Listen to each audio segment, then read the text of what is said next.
Hi, I'm Charlie Thompson, and welcome to Popular Culture and Folk Culture. I think it's one of the more interesting chapters, and I hope you like it.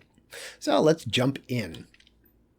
Oh, yeah. So I came across these slides or these images because it's Valentine's Day, but it's a cross-cultural Valentine's Day. So here we are in Ghana, Valentine's Day in Mauritania, Sierra Leone, Côte d'Ivoire, Mali, Ethiopia, Cape Verde, Angola, which is really interesting because just my first reaction when I saw the picture was, oh yeah, it's got to be Cuba because of the dancing. But it's Angola, which is a former Portuguese colony, Marrakesh in Morocco, and finally Egypt. I liked all those because they're all from Africa. I thought they were global at first, but then I realized, oh, it's Africa.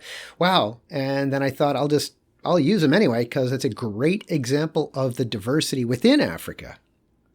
It's not just, Africa. The Humboldt State Geography Department has shirts that they sell that say, Africa is a continent, not a country. So what are we going to talk about in this chapter? We will talk about where folk and pop cultures start, originate, and diffuse. We'll talk about the idea of a hearth, which is where something starts and spreads out from. We will look at why folk culture is clustered. So there's spatial, right, because this is a geography class. So we'll talk about the spatial aspects. Folk culture tends to be clustered, tends to be small scale, tends to be local, as opposed to pop culture, which is global. You could go any place in the world and get a Big Mac. And then we'll look at what some of the issues with global pop monoculture are. Monoculture just refers to everything is the same. So it's the idea that with global pop culture, it's all the same. You could go any place and they're probably playing the same 10 songs. You can go to the store and get the same cool, whatever, pants, shirt, that if it's part of pop culture, it changes very rapidly, but it's the same globally. And so what are some of the issues with that? And we'll look at that. Culture, it's a definition. Every chapter we start off with new words. So culture is the beliefs, what people think, the customs, what they do, and the material traits, what they have. So it's beliefs are, what you think, customs are what you do, and material traits, the stuff that you have that form a distinct tradition of a group of people. So that's what culture is. Folk culture typically has an anonymous hearth. We don't know exactly where or when it started. We don't know who the first person was that did whatever it is that we're talking about that's an aspect of folk culture. We don't know when. So we're not sure what village, we don't know who, we don't know when. Those are the typical elements of folk culture. As opposed to pop culture, the hearth, it's a major economic or political power, a more developed country, the United States, England, France, Germany, Japan. A known location, pop culture has a known location, a known founder, and a known date. For example, one of the best examples of pop culture I can think of would be Levi's. So we know who founded them, Levi Strauss. We know where, San Francisco, and we know when, beginning of the gold rush in California. So if it's part of pop culture, we know where it first happened, we know when it happened, and we know who did it usually. And it's a major economic or political power. Folk culture changes from place to place. Examples of this would be Mexican textiles. So the cloth that's woven will have different patterns village to village. And in fact, if you grew up in one of those regions where they have distinctive local weaving styles, you would know what villages other people were from just by looking at their clothes. And when I say looking at their clothes, the cut of their clothes could be the same, but the fabric, the weaving, and the patterns in the cloth would be different. And so you'd know what village those people are from just by looking at their clothes. However, within each village, they've probably been making that pattern for a long, long time. So folk culture changes from place to place. At the end of this chapter, we'll get into this with examples of food across Europe. Food, great example of folk culture. So it doesn't change over time in one place. Like I said, in that one village, that pattern, we've been weaving it for hundreds of years.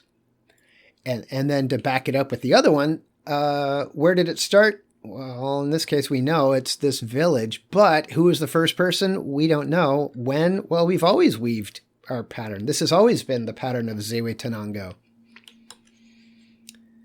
Oh yeah, I forgot to emphasize the importance of Waldo Tobler from Chapter 1. Waldo Tobler is credited with the first law of geography, which is the idea that everything is related to everything else, but near things are more related than distant things. This is an incredibly important idea. It affects our relationships. You probably see the people that live by you more than you see your best friend. At least if you've got a job and you're dialed into that whole American 9-to-5 thing. The time that the people that you see, it's just going to be a function of proximity because you live in that neighborhood, you live in that apartment, you live in that house in that neighborhood, whatever. The people that you see, you're not seeing them because they're necessarily friends of yours. You're seeing them because they're your neighbors. Because they are closer to you than your friends, you see them more. The idea, the first law of geography is related to the friction of distance. When distance itself hinders interaction between places, the farther two places are apart, the greater the hindrance for interaction. Where do you go shopping? Unless there's something that you really like and there's only one store that sells it, chances are you just go wherever's closest. That would be an example of the friction of distance. Where do you go for dinner? Where do you go for lunch? Yeah, especially if you work, right? Your lunch options are going to be limited by the friction of distance. So those are some important ideas that will be important throughout the entire semester. So yeah, I'm just going to emphasize them again. They're important. You need to know Waldo's first law of geography, and you need to be aware of what the idea of the friction of distance is. And then probably think of how to provide examples of what those ideas are and how it works. More big ideas, and also related to the friction of distance, is the idea that isolation leads to diversity. So the other side is that changes in communications and transportation technology have huge spatial implications. Many of you were talking about this in your discussion posts recently, and I was really, really happy about that. The idea that changes in communications and transportation technology have huge spatial implications, that isolation leads to diversity, that this is how you get, for example, accents. Regional accents are because of isolation. The reason people in Australia sound different than people in England, sound different from the people in the United States, is this idea of isolation. Yeah, here it is. When I was growing up, when I was a little boy, back in the, I'll just say early 80s, I would go visit my cousins in Arizona. And the big division for me was pre and post MTV. As an example of isolation leads to diversity. At least a couple of you talked about like the clothing. You'd go to visit relatives in another place and their clothing was different. Their music was different. Well, in the early 80s, going to go visit Arizona, my cousins in Arizona, it's like they were in a time warp. The clothes that they wore, the music that they listened to was like 10 years older than what I was listening to in Southern California. After MTV, everybody all over the world got access to the same pop culture songs. So again, it's an example of everybody all over the world was listening to the same pop songs because MTV was global, because it was on television. On television, right, before the web, there was television, and television was incredibly important. So in this case, changes in communication technology that allowed people to see the same thing regardless of where they were, because before cable, there was just broadcast. So you would see, the only shows you would see were the shows that were broadcast by Sacramento stations. Well, yeah, that's never been your life. I would be willing to bet your whole life you've probably always been able to see things that are going on in other places, and that's because of changes in communications and transportation technology. Now that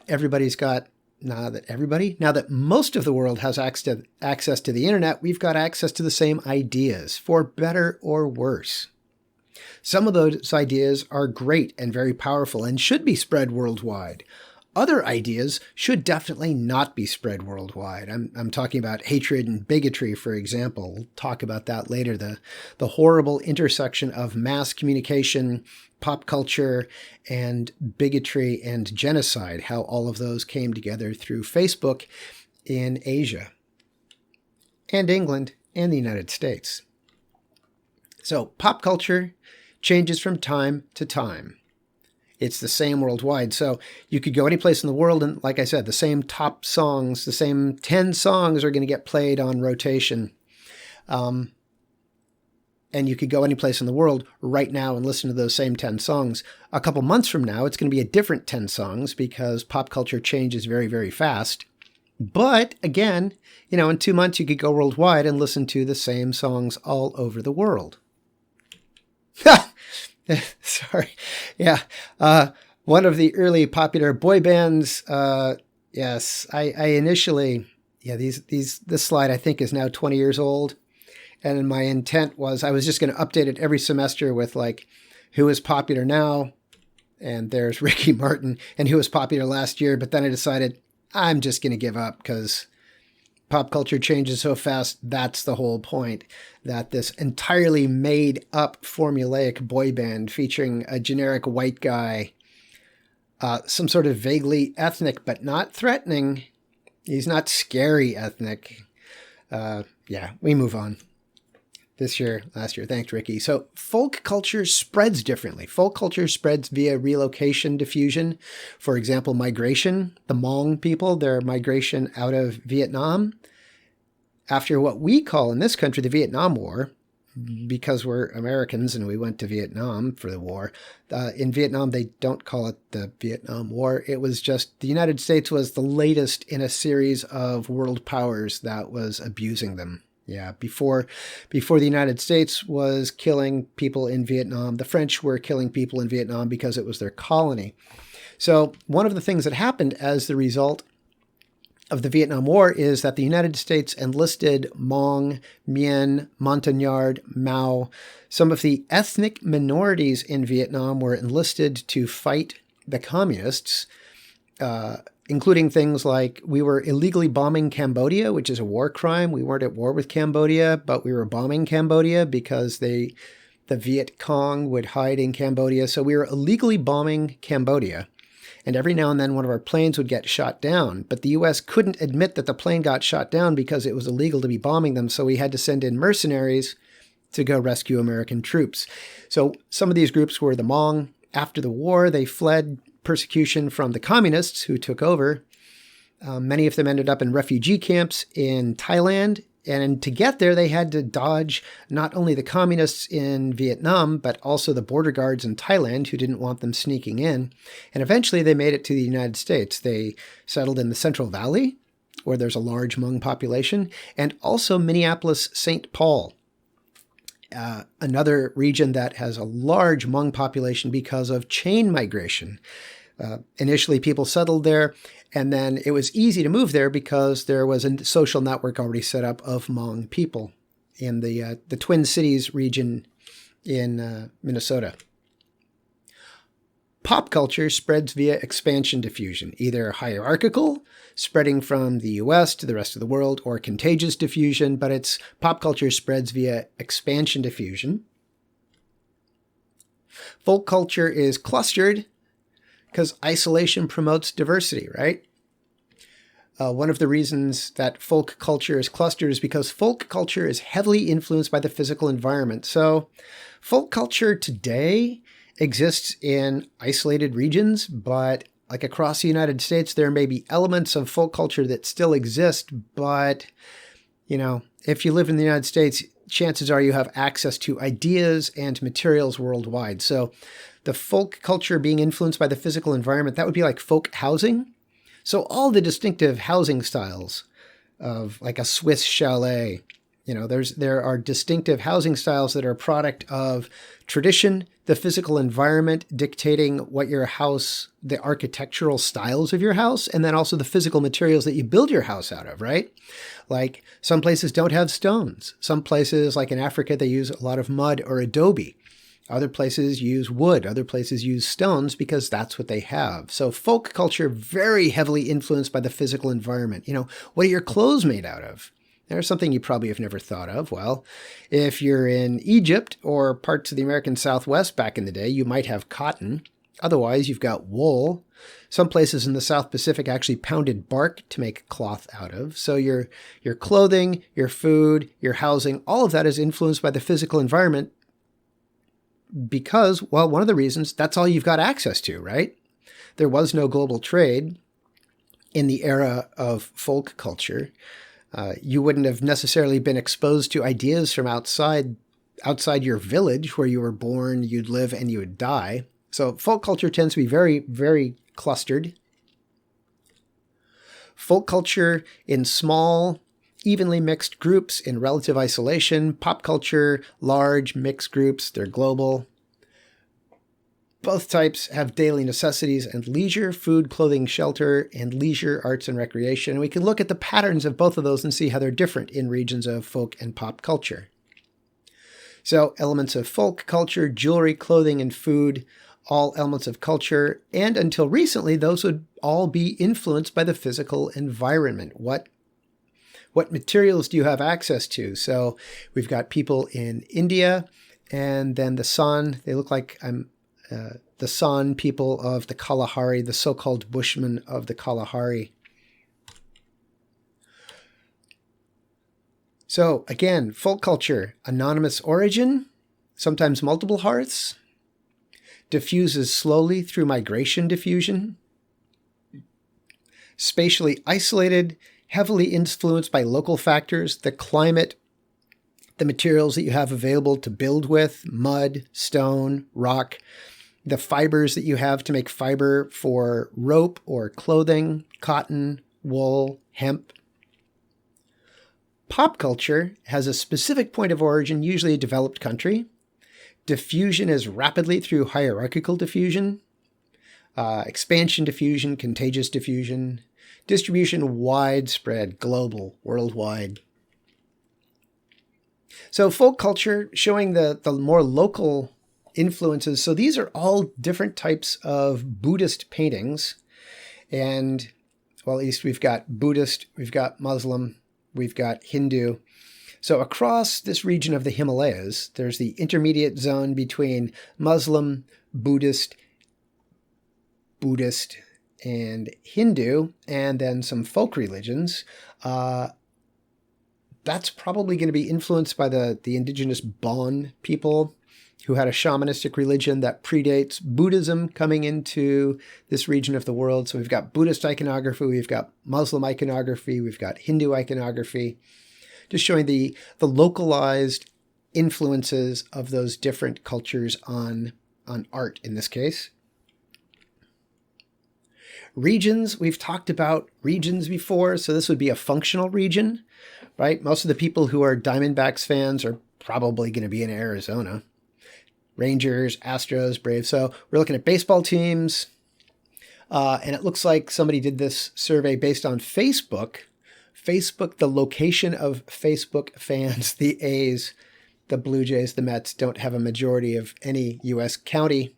So this would be looking at county by county on Facebook. Where are people that really like this team?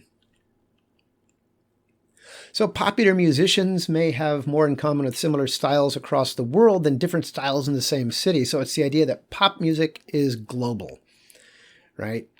So this is like a subway map, but here we've got reggae, Peter Tosh, Burning Spear, Freddie McGregor, Gregory Isaacs, Mad Professor, some dub reggae over there. That's some good stuff.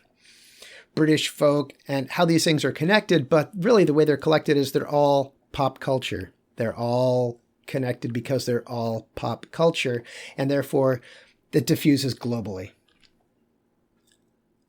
So, origins and diffusions of folk and popular music. Folk music often has an anonymous origin. It tells a traditional story, maybe about farming, when to plant, when to harvest. I've seen examples of that from folk music. Popular music has a known author. It's produced for sale. It's a commercial enterprise. Folk music in Vietnam. We've got an example of Old songs, a 500-year tradition. Pop music in the United States. It's an example of clustering, right? Because if you get a big city that's known for that kind of music, people move there, and then there becomes a community of those musicians that could become a positive feedback loop that people go to that place, Nashville, Memphis, New Orleans for jazz, for example. And then you get a positive feedback loop of people going to that place because other musicians are there. Popular music favors artists by state. Yeah, whatever. Popular and folk sports. Soccer is an example of a popular global sport with folk origins from British. I think the game used to be, at one time, was literally called Kick the Dane's Head. On the other hand, some sports are global. To be considered for the Olympics, you got to be widely practiced. So not all sports are going to make it into the Olympics. Some sports have a distinctive regional appeal, like lacrosse, typically in East Coast because of the Native American origins of that. Cricket, associated with the British Empire. Wushu. That would be would have a local appeal. So here we've got soccer's popularity, including countries that haven't fielded a World Cup team. So there's lots of countries, the women's team in the United States, always doing better than the men. Soccer, an example of a global pop culture element. Okay, key issue number 2, where are folk and popular material cultures distributed? So what we're talking about with elements of material culture are clothing, food and food customs, food preferences, folk and popular, and then housing. And I need to say this about the Graves text, that I don't feel a need to put the same emphasis on folk housing across the United States. In the Graves text, there's a lot of talk of different housing styles on the East Coast. But we're not on the East Coast. I live in Davis. Most of you probably live in Sacramento, and we probably live in homes that were built post-1960, in which case they're just stucco frame construction, and in just generic American suburban housing style, which is an example of popular housing. Those distinctive folk styles of housing that are so prominent on the East Coast are not global across the U.S. And I suspect that it's just a West Coast, East Coast thing, that because so many of the homes are so new on the West Coast, it's just not important. It's not a part of the cultural landscape. It's a big part of the cultural landscape on the East Coast because these homes have been built longer. The folk housing has been going on much longer on the East Coast. But you don't need to worry about, I'm not going to ask you about the difference between a shotgun shack and a dog trot and a salt cellar or a New England or a Cape Cod or any of that stuff. You should know about why folk housing is the way it is, and you should understand why popular housing is the way it is. But I'm not going to get into the nitty-gritty details, so you don't need to sweat it. Wine, right? Wine's a big deal. There's only certain countries. In fact, the countries that are really good at making wine all have Mediterranean climates. So this is an interesting example of scale, that the data is mapped out at the scale of countries. So country by country, but there's no wine production in the Midwest. So wine production would be California and Oregon, some parts of New York, and then everything else is an afterthought. But Mediterranean climate, South Africa, Mediterranean climate, Australia, Mediterranean climate, France, Spain, Italy, Mediterranean climate. So Chile has an outstanding wine industry. California and Oregon have outstanding wine industries. France, Australia, and South Africa. So all the places that have wine industries traditionally, I have no idea what's going on with China, but the traditional wine growing regions are all Mediterranean regions. So it's a climate and it's also culture. So it's the intersection of climate and culture that's producing this pattern of wine production. folk clothing, right? So now we've got across the Muslim world, we have varying degrees of social pressure to wear modest clothing or not. So, in fact, where I'm not. That's funny. Why would you? Oh. There it is. I was going to say no pressure to veil or not wear a veil. So dress code may be required, veiling uncommon. Dress code required, veiling common. Dress code enforced with violence or legal prosecution, Sudan, Saudi Arabia, and Iran. So it's a combination of Muslim traditional values of modesty, but then it's being expressed differently in different countries because of their cultures. Folk clothing reflects environmental or cultural factors. So, like I said, the way we've woven this pattern of cloth, including religious tradition. Pop culture reflects occupation and income. A business suit, Levi's. There's certain industries in the United States. To appear to be a successful member of that industry, you just wear a business suit every day. So local environmental conditions influence what can be grown, right? There's certain foods, there's certain plants that you can only grow in certain areas. Some plants are tropical, and you just can't grow them outside the tropics. Local environmental conditions also influence how food is cooked. So stir fry, traditional Chinese cooking technique in which food is cooked using very, very high heat very briefly. It's cooked very briefly, and I thought, that totally makes sense. One possible explanation for the stir-fry popularity is that the food is cooked very quickly. So I want you to imagine that you live in a village and that you have to burn wood in order to cook. And if you've been living in that village and your parents were living and your parents' parents and your parents' parents' parents and your parents' parents' parents, all of the good wood that's local has probably already been gathered, right? So if you live in a region, so China were among the first to do agriculture. With agriculture, you get cities, you get concentrations of people. So now you've got high population density living in the same place for literally thousands of years. So it might be difficult based on the climate, right? The climate's going to determine what plants are growing, including trees and shrubs. Is it wet enough year round to have trees? Yes, no. Maybe you don't have enough wood, in which case stir fry would be fantastic. On the other hand, if you were in Kentucky, there's a dish called Kentucky Burgoo. And you might have heard the phrase, put that on the back burner. It's an American phrase, and it means we'll just let that simmer. We're not gonna do anything with it right now. Just keep it warm, and that comes from the days when people had wood burning stoves. And if you have a wood burning stove, you always keep some coals going, so that you don't have to light the fire from scratch. You always keep a little something burning in it, and so at night you'd push all the coals together to keep them burning during the night. And you'd push them to the back of the stove, and then if you put food on over that, it would keep it warm. So one of the distinctive local traditions is this, like I said, Kentucky Burgoo. And it was just a stew that you'd make up and keep on the stove, and you'd never finish it. You just keep adding to it.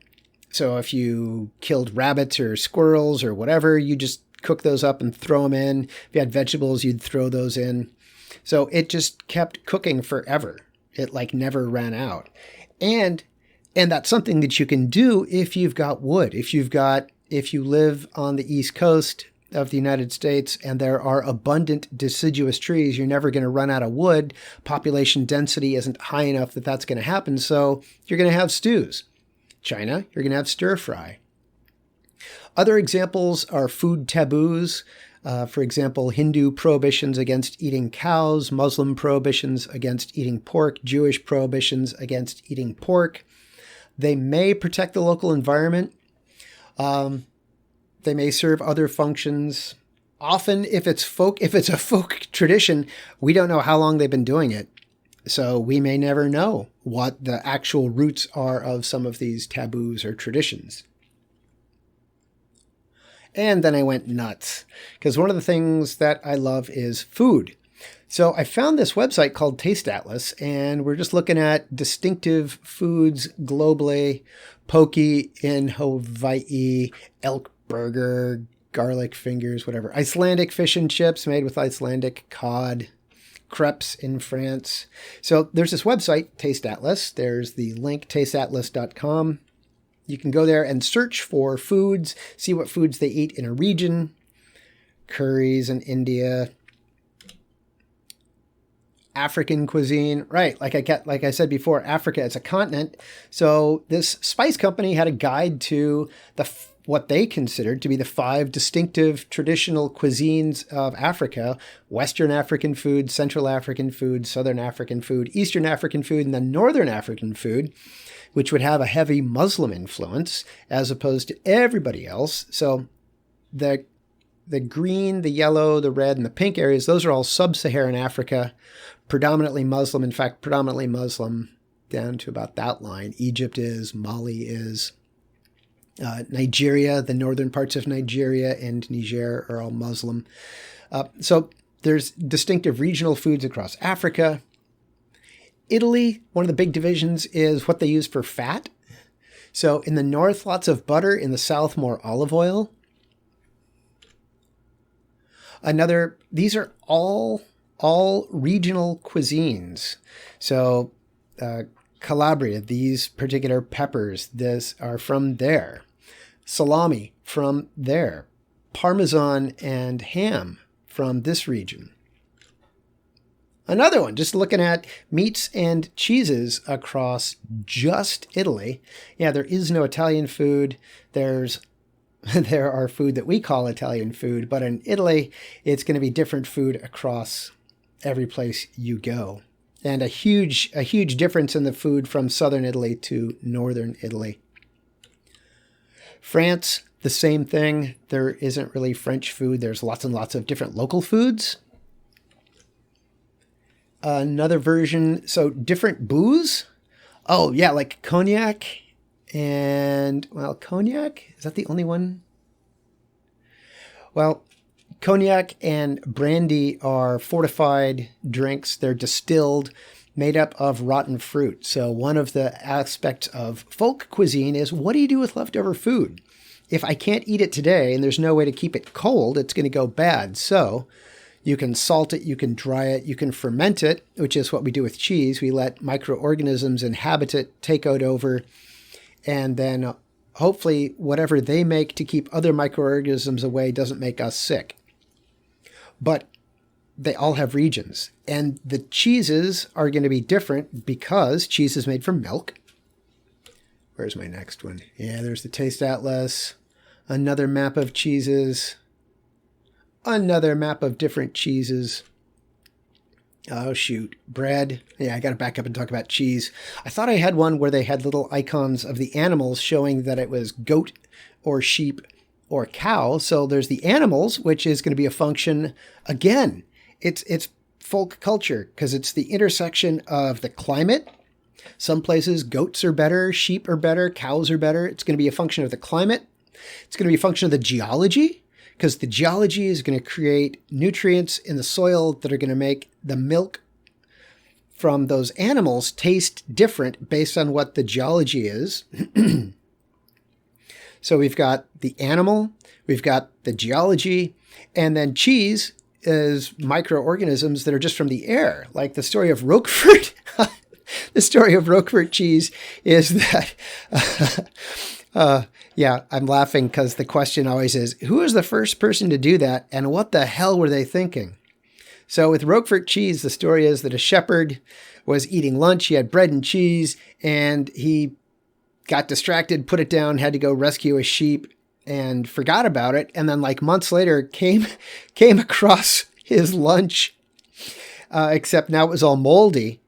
And he thought, oh, it's perfect. It's even better. So the blue parts in the Roquefort or blue cheese, it's mold that has then settled and colonized the cheese after the initial cheesing is done. So it's going to be a combination of the animals. It's going to be the bedrock geology. It's going to be what they eat.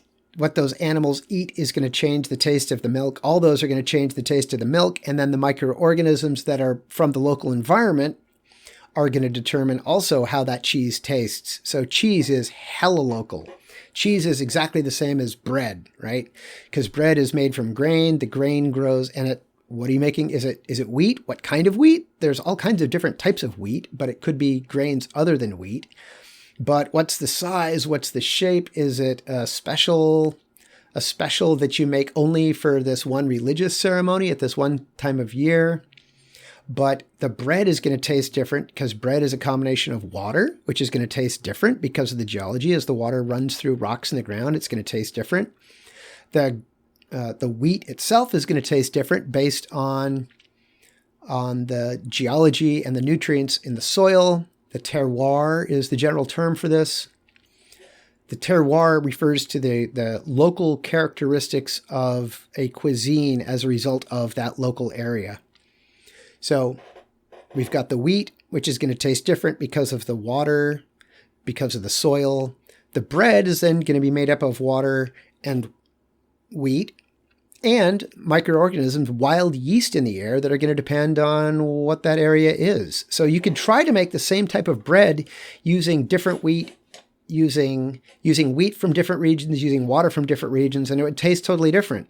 And the yeast would also impart a different taste to it. So bread and alcohol and cheese, they're all examples of this incredibly local character. They're all examples of folk cuisine. So more French cheese, more French breads. Wine, different wine regions like Champagne is this one region in northern France where they make these sparkling white wines. Alsace on the border with Germany, in fact, has been part of Germany. So things like Riesling, Gewürztraminer, which does not sound French at all. That's a typical German wine made in Germany because this is, it's on the border of Germany. Burgundies, Beaujolais, Bordeaux, Loire, all these different regions have wines that are going to taste completely different. Some of them are white, some of them are rosé, some of them are red. But even if you tried to grow it, grapes, the different grapes that are grown, and the combination of the grapes and the soil and the water and the yeast that is going to ferment it, all of those are going to create totally different wines. Whew, that was fun. Popular food varies globally, regionally. Yeah, Coke and Pepsi have different regional distributions. U.S. preferences vary by region. Pepsi more popular in Canada, Peru. Coke is more popular in the U.S. Coke way more popular in Brazil. Way more popular in France. That's interesting. Why? Good times. Anyway, we move on. McDonald's, what fast food places do they have? What fast food places? Oh, McDonald's per 100,000 people. So there's 4 McDonald's, over 4.5 McDonald's per 100,000 people. McDonald's is global. Here's what McDonald's looks like in Brazil, in Finland, in Bolivia, in India. I think this is the most insulting because the font that they use looks like an Indian script, but it's just not. It's like, well, we could have tried, but we're not going to. Italy, Mexico, right? McDonald's trying to peddle burrito a la Mexicana. I'd be willing to bet they used American cheese in that. Should be a crime. I think we are now in Japan. The Netherlands, now we're in Belgium, right? Because the Royale with cheese. The Royale with cheese. Hong Kong, where they have a curry potato pie, shake fries, a red bean sundae. I think that's like the most localized of all of these examples, except maybe Pakistan. Green apple shakes in Hong Kong. Cinnamon toast, McCrunch. In Turkey. I think we're back to Hong Kong. Now we are in... we're in Sweden, I think. And Pakistan, where they have potato fingers, a chicken and chutney sandwich, Anyway, you could go any place in the world and probably eat McDonald's. More local fast food preferences: White Castle, Krispy Kreme, Dunkin' Donuts, In-N-Out Burger. Folk housing has environmental influences. The choice of building materials is constrained by what you have, climate, culture, beliefs about the shape and orientation of the house. U.S. folk housing, and this is where the Graves text just goes hard. Housing styles diffused from 3 hearths on the Atlantic coast. Local availability: are you using bricks? Are you using lumber? Different environmental conditions influence the preferred style of house in Oman and Estonia. Totally different environmental conditions. Like looking at Oman, where are they getting the wood? It's a good question. Ha! And Russia. So, yeah. Let's talk about more folk housing, because everything folk is interesting and everything pop is boring. So this is from the story Vasilisa the Beautiful. Vasilisa. And her encounter with Baba Yaga, the great Russian witch. And Baba Yaga, this is Baba Yaga's house, and Baba Yaga lives in a house with chicken feet. Which I always thought, that's just weird. I don't get that. Until here's another version. This is, Ivan Bilibin. Ivan Bilibin from his artwork for Vasilisa the Lovely. This other artwork showing what looks like an angry chicken house. There's Baba Yaga flying in her mortar. She doesn't ride a broom. She flies around in a mortar that we use to grind spices. So none of that made sense. Like, okay, that's just freaky. The mortar is freaky enough. The chicken foot house. Until I saw the Sami are people that live in far northern Sweden, Finland, and Norway. They were there before Norway. They were there before Sweden was called Sweden. And traditional Sami storehouses, the Sami people are nomadic herders. They have reindeer, and they have these distinctive food storehouses that they use to elevate their food off the ground, found across northern Norway, Sweden, Finland, and northwestern Russia. And I saw that and thought, holy shit, that's a house with chicken feet. That's a house with chicken feet. I get it. What they're talking about with Baba Yaga's house, I think they're just talking about traditional Sami food storage houses. I mean, I don't know how many examples you'd like. Yeah, and I love the folk ladder. It's just made from a tree with some boards nailed to it, but it looks like it works great. So, Baba Yaga. Cultural influences. I believe in this community, it was rude to have your feet pointing towards people. So you would sleep with your head facing your neighbor. And in this group in Thailand, it was rude to have your feet facing a certain direction. So everybody sleeps facing east. In this place, you sleep facing your neighbor. In this, doesn't matter where your neighbor is, you're sleeping facing east. U.S. folk housing, with spreading out from New England, spreading out from the Middle Atlantic, and then the lower Chesapeake and Tidewater. Yeah, so you should know that the U.S. folk housing started from a couple hearths. There's distinctive styles: New England, Mid-Atlantic, lower Chesapeake. I don't really care. Key issue 3. Why is folk and pop culture unequal in its access? Well, TV, internet, social media, challenges in accessing electronic media. So folk culture would be associated with challenges. Pop culture, no challenge. So television ownership globally, television is across the world the #1 leisure activity. If people have access to TV, that's probably what they do for entertainment. That television then is spreading Western values, which in some ways is good, in some ways it's bad. One of the things that happened when television showed up in Samoa was it created an epidemic of eating disorders in Samoan young girls who wanted to try to look like skinny blonde ladies like they saw on TV, as opposed to the more traditionally built people. Yeah, congratulations, you have TV and eating disorders.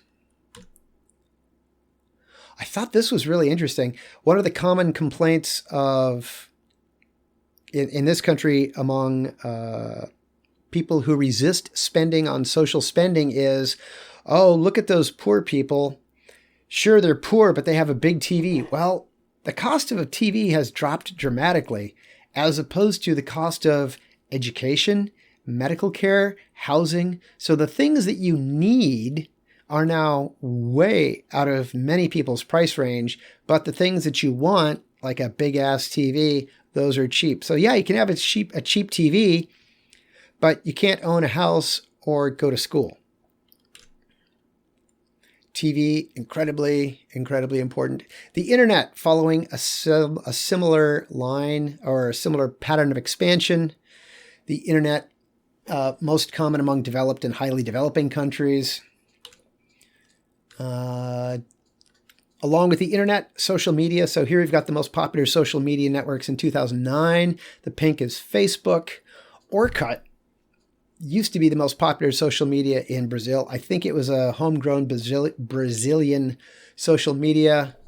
Looks like China has the Q zone, and Russia and Ukraine have their own. World map of, and now I think this, I was going to say 2021 data from vincos.it showing that the most popular across most of the world is now Facebook, except for Japan, where Twitter. So some of the challenges, some governments control use by banning or limiting technology. Some countries censor or filter internet content. Some surveil and harass or punish users. So freedom of the internet, Russia partly free, China totally not free. In fact, yeah, they're experimenting with all kinds of social control mediums in China, including having a social score based on things, including your social media postings. If you're critical of the government, you can have your rights taken away. You wouldn't be able to travel. You wouldn't be able to access the internet, for example. So varying degrees of internet freedom in 2014.